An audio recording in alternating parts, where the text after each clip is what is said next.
94th minute. Iran scores. The bench empties. Grown men collapse to their knees. That goal meant the knockout stage. Then, a VAR operator in a climate-controlled room zoomed in on a shoe and erased it. But here's what nobody is telling you. The offside line that killed Iran's dream only existed because Egypt's goalkeeper abandoned his position. The defensive error that should have made the goal easier to score is the exact reason it was disallowed. So before the comments fill up, answer this honestly.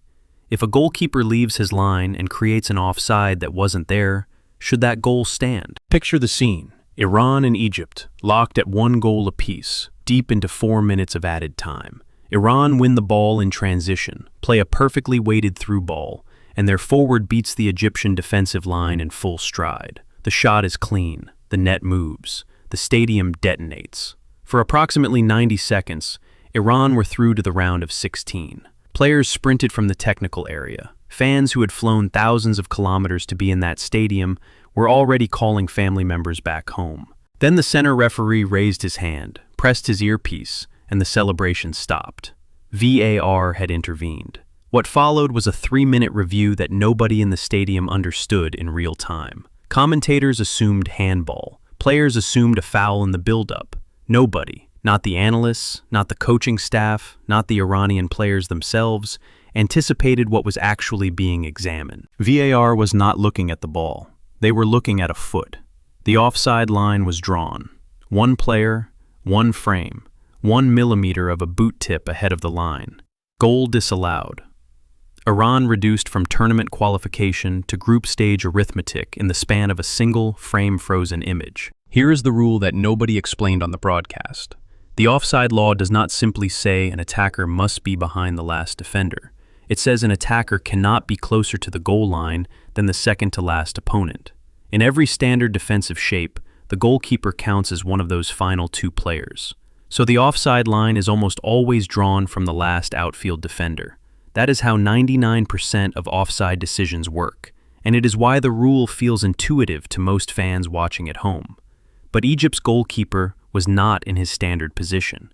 He had advanced far off his line during the build-up, caught between his area and the penalty spot, caught in no man's land. Because he was no longer the deepest Egyptian player, he no longer counted as one of the final 2 opponents anchoring the offside line. That repositioned the reference point further up the pitch. The Egyptian defender standing on the goal line became the last opponent. The offside line now had to be drawn from the next Egyptian player further forward, and that line caught the Iranian attacker's toe. Egypt's goalkeeper made a positional error. That error created the offside line. That line ended Iran's World Cup. The team that made the defensive mistake was protected by the consequences of their own mistake. If you've never heard the goalkeeper loophole explained before, you're not alone. Subscribe now, because the twist in what VAR actually did next makes this worse. What the review room did is more troubling than most people realize. Semi-automated offside technology does not work like a human linesman raising a flag on instinct. It works by mapping a player's body using a series of skeletal tracking points: shoulders, hips, knees, ankles, then freezing the exact frame in which the ball leaves the passer's foot. FIFA introduced this system at the 2022 World Cup in Qatar, claiming it would deliver faster and more accurate decisions. In 2022, average VAR offside review time dropped to approximately 70 seconds per decision. In this review, the process took over 3 minutes, suggesting the system flagged the call as marginal before the operators manually confirmed it. That detail matters. A marginal flag means the technology itself acknowledged this was not a clear and obvious error. It was a measurement that required human confirmation of a single tracking point on a single frame, under maximum zoom, to produce a call that changed the outcome of a World Cup group stage match. Marginal was enough. The system was not designed to be wrong. It was designed to be exact. And exact in this case meant finding a millimeter of advantage on an attacker's toe while ignoring the 2-meter positional error of a goalkeeper who had no business being where he was. FIFA's official response was silence followed by procedure. No press conference. No technical explanation released to the public. No acknowledgement that the goalkeeper's position was the structural reason the offside line existed at all. What they did release was a standard protocol statement confirming VAR had reviewed the incident and the on-field decision had been correctly overturned according to the laws of the game. Correct according to the laws. Silent on whether the laws themselves are fit for purpose. This is the institutional pattern. When VAR produces a result that enrages the global audience, FIFA retreats behind the rulebook. The rulebook becomes the defense, and the defense becomes the wall. Nobody inside the organization is required to explain why a goalkeeper's positional failure is permitted to redefine an offside line in real time. Compare that to the reaction of the Iranian Football Federation, which filed a formal protest within hours of the final whistle. A protest FIFA's appeals process is almost certain to dismiss because the decision was technically correct. Technically correct is doing a lot of work in that sentence. The institution reviewed itself, confirmed itself, and closed the case. That is not officiating. That is an organization protecting its own system at the expense of the people the system is supposed to serve. Within 40 minutes of the final whistle, the phrase Iran VAR was the top trending sports term across X, Instagram, and TikTok in 17 countries simultaneously. That is not a slow burn controversy. That is a global audience expressing immediate collective fury. What made the reaction different from standard VAR outrage? The goalkeeper detail. Once football journalists and former referees began explaining the positional loophole on broadcast, the anger shifted from, "that looked close," to, "the rule is structurally broken." Former Premier League referee Mark Clattenburg stated publicly that the law as currently written creates exactly this scenario, and that FIFA's own technical committee has discussed the goalkeeper positioning problem internally for over 2 years without resolution. 2 years. They knew this scenario could happen. They let it happen anyway. Former Iran international Ali Karimi called the decision an insult to the sport in a post that was shared over 400,000 times within 6 hours. Egyptian fans, to their credit, were largely uncomfortable celebrating a survival built on this ruling. Even the winning side's supporters understood something was wrong. When the team that benefits from a decision feels uncomfortable about it, the system has failed everyone in the stadium. Iran did not lose this match. They drew it, 1 goal apiece, and are now subject to the full cruelty of group stage arithmetic. Depending on other results, a single point from a match they effectively won may not be enough to advance. The practical consequence is this.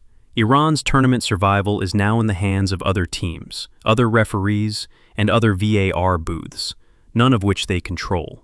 A squad that dominated large portions of that match, created the clearest chance, and scored what should have been the decisive goal is now watching whiteboards and calculators instead of preparing for a knockout opponent. The psychological consequence is harder to quantify, but easier to see.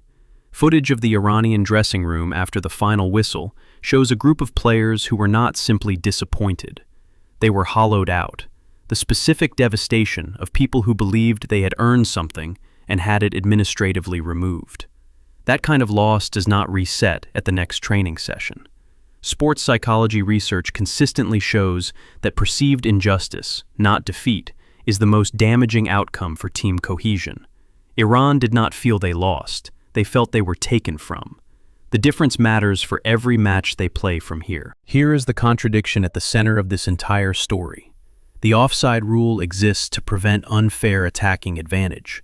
An attacker should not be allowed to lurk beyond the defensive line and receive a ball that the defense had no opportunity to intercept. That is not what happened here. The Iranian attacker ran onto a through ball in a live, dynamic transition.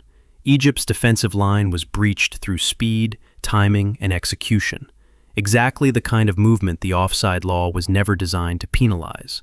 The only reason an offside line existed at all was that Egypt's goalkeeper vacated his position. He moved forward during the build-up, leaving his area exposed, creating the exact positional vulnerability that allowed Iran's attack to develop. His error opened the space, his error enabled the chance, and his error, by repositioning the offside reference point, is what triggered the VAR flag that disallowed the goal. Egypt's goalkeeper made the mistake. Egypt did not get punished. That is not an accident of the rulebook.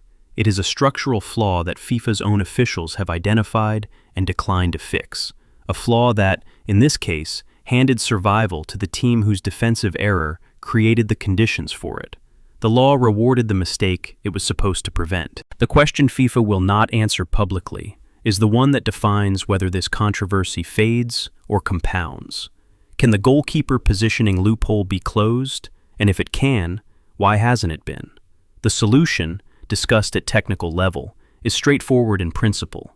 If a goalkeeper is advanced beyond a defined threshold, say, outside his 6-yard box, his position should not be permitted to redefine the offside reference line for an attacking movement that began before his repositioning. Several football law academics and former FIFA referees have proposed exactly this amendment. The International Football Association Board, which controls the laws of the game, meets annually. This fix could be on the table within months. It has not been tabled. The reason, according to sources inside FIFA's technical department cited by The Athletic in 2024, is that any amendment to how the second-to-last opponent is defined opens broader questions about goalkeeper involvement in offside law that the board is not yet prepared to resolve. In other words, the fix exists, the problem is known, and the decision is to do nothing. Iran may be eliminated before that meeting takes place. The line it drew existed only because Egypt's goalkeeper will still be in the rulebook when the next World Cup begins to score. The only question that made the defensive is which nation it takes next.